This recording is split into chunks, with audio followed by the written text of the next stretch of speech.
Okay, well, welcome to Samuel's Weekend Market Update. I'm joined this week with Tyler. How are you doing? I'm doing well. Excited to be here and talk about this week's fish offering. Glad to have you because I know you know a lot about what you do here. What do you do here at Samuel's? I'm a purchasing agent. I buy a lot of farm-raised product and exclusive products that we offer here in Philadelphia. Awesome, great. Well, we're going to get started right away now. We actually had a question dealing with cod stocks from our friend Kyla on our YouTube page. She asked if cod restrictions in the Gulf of Maine were affecting haddock catch. And basically, there are restrictions on catch and quotas for North Atlantic cod by NOAA. Now, we spoke with our haddock producers out of Portland, Maine. They informed us when fishing in areas such as Georges Banks and the Gulf of Maine, lowered cod quotas can limit the amount of haddock they land on a particular trip. However, their haddock landings have been pretty good. Actually, they call it a rebound fish. In fact, according to NOAA's 2014 assessment, haddock is actually no chance of being overfished in the near future, and it's not overfished right now. So our suppliers also let me know that they, a lot of these boat captains use their fish finders and just their kind of know-how to target schools of haddock and stay away from cod. Also, they're not all fishing in the Gulf of Maine. While they may be based out of Maine, they're fishing in areas off of Gloucester, Massachusetts, which is a area where Samuels gets a lot of our very fresh haddock from.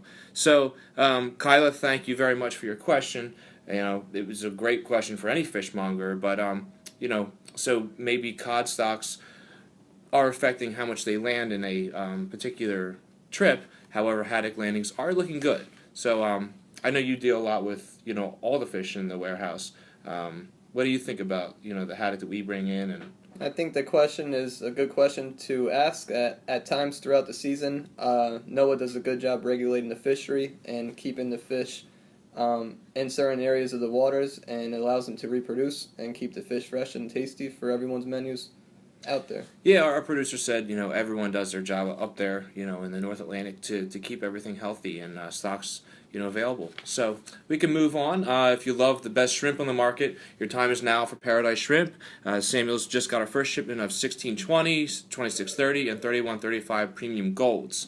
Now demand was high, as you can imagine, right away, and we are expecting another shipment along with blues and whites as well. So the Paradise is a great product we have here, wild caught, all natural from the Sea of Cortez. Actually, what are your thoughts on our Paradise shrimp, one of our proudest? I think lines? the Mexican product is one of the most prized shrimp out there in the market. It's a shrimp that should be on everybody's menu, and a shrimp that everybody should taste at least once. Yeah, it's one of our favorites for sure. It's always an exciting time when this comes back into season. Speaking of which, fluke prices are still a little bit high, but New Jersey and Virginia boats are starting to head out now. Quotas are limiting Jersey boats to a total of 3,000 pounds, where Virginia boats are regulated to 15,000 per month. Meanwhile, swordfish are starting to head down to Georges Banks, but they are still looking very fatty, beautiful.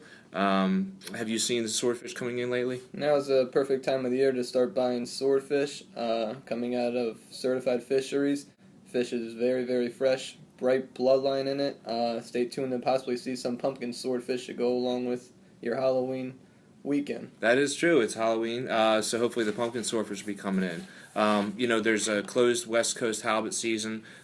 East Coast halibut's kind of tight as well. We do have a sea-raised Norwegian halibut that's head-on. Can you tell us anything about this? I know you've been working with it downstairs. This is a different type of halibut for someone's menu. It's not a wild product, but has a similar taste and definitely the same appearance as your wild West Coast or East Coast halibut. It's a perfect size for somebody that is money conscious. It's an 8 to 10 pound fish versus a 20 to 40 pound fish. Yeah, it seems to be a perfect option right now. So we're going to wrap things up. Tyler, thank you very much for joining us. Thank you for having me. Yeah, it was fun getting to talk to you here. So if you guys have any questions, anyone has any questions on our YouTube or Twitter, please ask us. We'd also like to help you out with any recommendations you have for us on these weekly market updates. So this is Bill saying, and Tyler saying, we're not broadcasters, we're fish people.